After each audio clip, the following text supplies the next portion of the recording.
Oh, speaking of fanfictions, I can't think of a better time than this to read out one I found when we were leveling up on all those red jellies for 70 hours.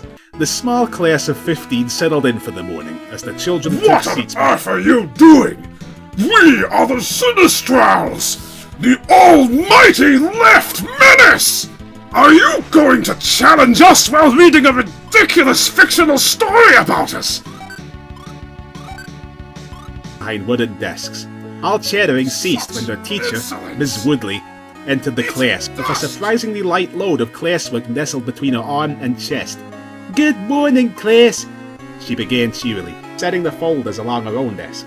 "Good morning, Miss Woodley," the class responded in unison.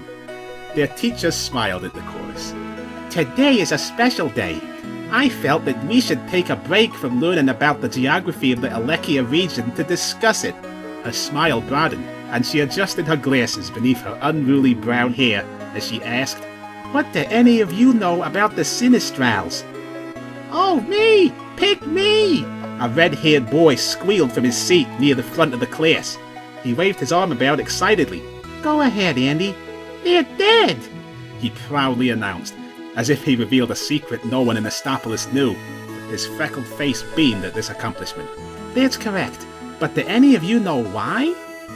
Andy's hands shot into the air once again, but this time he had been beaten to the punch. "Go on, Susie. The Sinistrals were destroyed in the Third Doom Island War, which was nearly 100 years ago."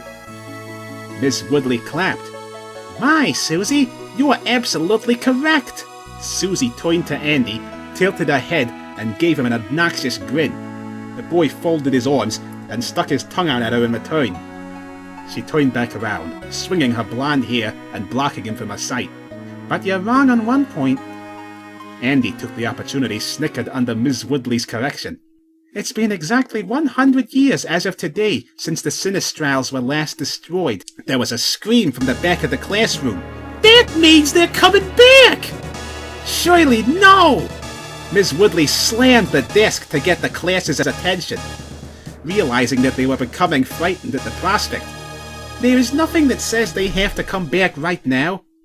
In fact, some people don't even think they were ever real." She didn't actually believe that, but she'd say anything to keep the class under control. "And if he is real, the bloodline of Maxim would deal with him." The class settled down. Everyone knew the tales about Maxim and his bloodline, as well as all 3 Doom Island wars. Having a day of class dedicated to them was far more interesting than what they had been learning. Miss Woodley grabbed the apple sitting atop her desk and absently twisted it in her palm. She skimmed over the material with pictures of Doom Island and the Sinistrals. She didn't actually need it, but she would feel silly coming to class without any material. "Now, class, can you name the Sinistral of Destruction?" Miss Woodley only had enough time to turn around and witness the melting chalkboard for herself.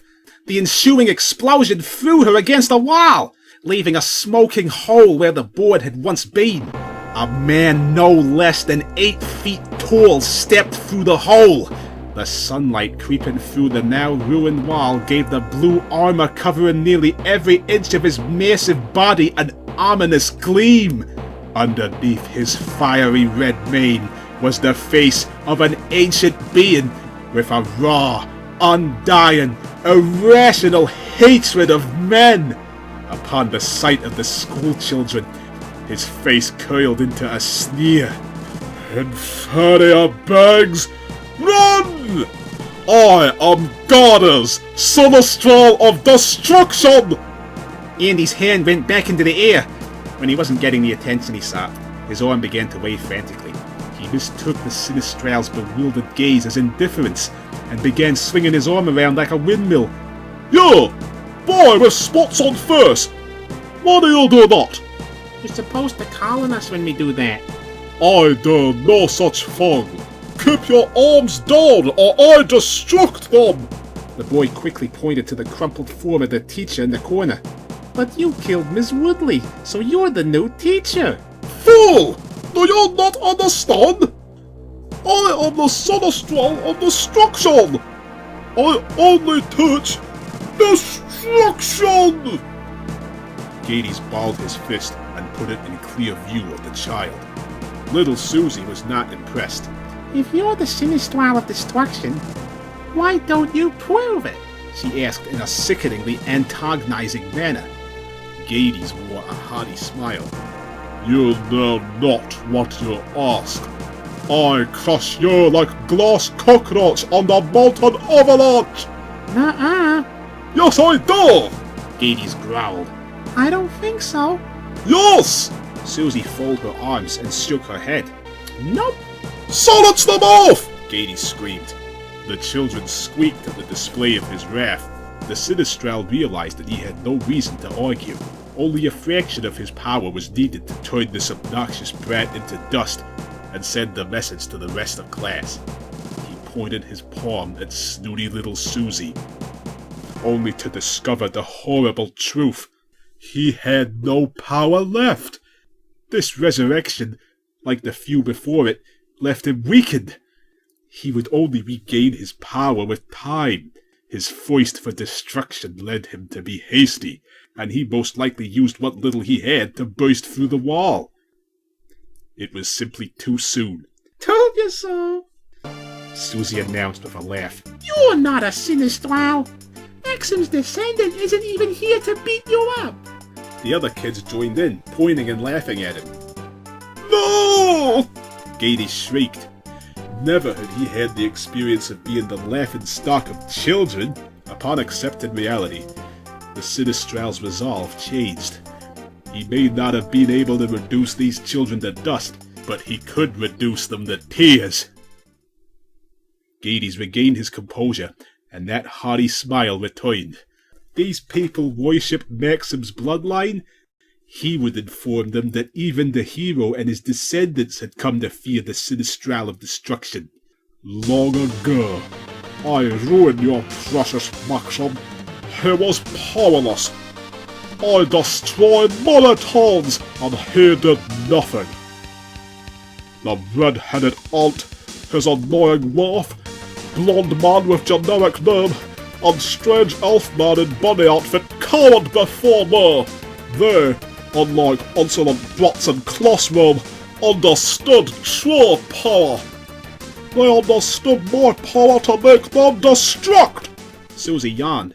What a crock! If you were the real Gades, you would know that Maxim killed you first, before he killed the other Sinistrals. And I'm pretty sure you're using Destruct the wrong way. Purely pretentious one! I am evil! Gades screamed, throwing the girl's desk across the room. She flinched, mostly from the downpour of saliva she was subjected to. I have no use for your silly grammar! Now, where is your precious Maxim? Dead! Destructed! And I am here to continue mission of destruction! I cannot be stopped! Ha ha ha ha ha ha ha! Andy wasted no time showing up Susie. If she wasn't going to call him on his bluff, he would. But you were defeated again. Of course, you would know this if you actually were Gades. Gades' laugh came to an abrupt end. They were only school children. How could they know so much about his humiliating defeats? There was no point in pretending that it hadn't happened. He didn't understand why, but there was something about having the full attention of an entire class of kids that made him feel the need to explain himself. You speak of the descendant whose name I do not know. Fear not, easily fooled by confused Adam. Oh, another failed effort. Ha ha! Ha ha! Ha ha! I return to life yet again! No! Susie yelled, forcefully clasping Andy's mouth shut. You were beaten again. Gades furrowed his brows. It does not count! Idiot descendant of Maxim and other Aaron brought small armor! The Sinistral scratched his chin with his gauntlet as he pondered that. Too many arms to count. I deal with her later. Regardless, I teach last descendant the power of Frue destruction! Frue? Is that even a word? Andy inquired, slack-jawed from his shock. You're quieting the lips! Do not question Frue destruction! You will regret it.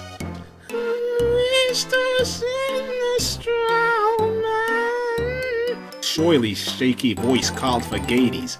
Her hands quivered as she held up an open dictionary. This is where Frue would be if it were, you know, a real word. The Sinistral went in for a closer look, inspecting the pages. Puny dictionary! I am evil! Gades bellowed, tearing the book in half with an audible rip. Shirley began to cry, and the Sinistral's face contorted into a hardened but satisfied grin. That was until an apple was lobbed against his head.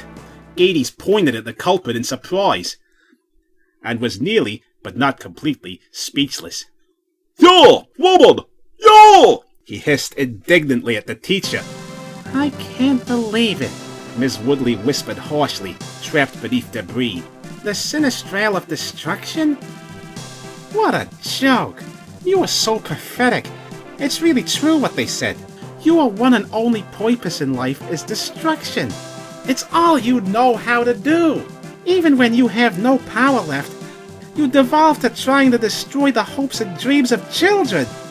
Shut up the first, puny woman! I will destroy you! 1, 2, 3, all eyes on me! Gades was silenced by the teacher's sudden display of power over the classroom with such a ridiculous chant. Like I was saying, your only mark in this world is destruction. But it is the very nature of the universe to recover. Go ahead. Burn a few towns and murder innocent people. You will be defeated again, and life will continue to go on.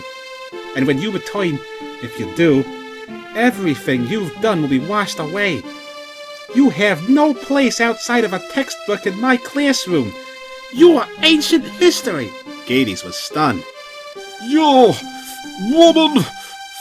You! Was all he could utter again. No human had talked to him in such a manner and lived to tell about it. And worst of all, she was right. He would never admit it, but the Sinistrals were always thwarted, and peace would always return to the land. He could not ignore the call of destruction. It was his true purpose in life, and yet whatever he did was always temporary at most. What was the point of destroying things if everyone carried on as if it never happened? Upon this realization, Gades was naturally livid, and the only thing that would appease his hatred was destruction. He walked over to Miss Woodley and picked her up by the scruff of her collar. I may be working now, but I still destruct stupid woman's skull! A ball of flames erupted from Gades' back. He dropped Miss Woodley, mostly out of surprise, with a deafening "Oh!" The Sinistral turned around to find a red-haired swordsman, accompanied by a blue-haired sorceress, standing in the hole. He didn't know their personal identities, but he was well aware of their roles in the grand scheme of things. How annoying! He muttered. Rhyme, hit him with a flash spell! You've got it! The sorceress twirled her sapphire-tipped scepter and pointed it at Gades. A lightning bolt ripped through the air, striking the opposite wall where the Sinistral had been. He appeared behind them, relieved that some of his powers had returned, but still aggravated. Yo! He pointed at the warrior. I meet you in combat later. When time comes, I bestow on your first full destruction! On you! He screamed, turning his wrath upon Rhyme. Charade is all. How long do you keep this up? You will return to us eventually. Gades teleported out of sight. The town and class had been spared a meeting with Frue destruction. For now, at least. She has exploded from the class, but that was far from the focus of Gades' latest enemies. Rhyme, what was he talking about? I have no idea, Lance. Her companion continued to scrutinize her appearance until she turned away. Stop looking at me like that, pervert! That's not what I was... Oh, whatever. Anyways, Gades is gone, but he was he's not at all what I imagined the Sinistral to be. What do you mean? Well, it's just that... You saw him. What a strange Sinistral. Truly. Ryan replied. And that's the end.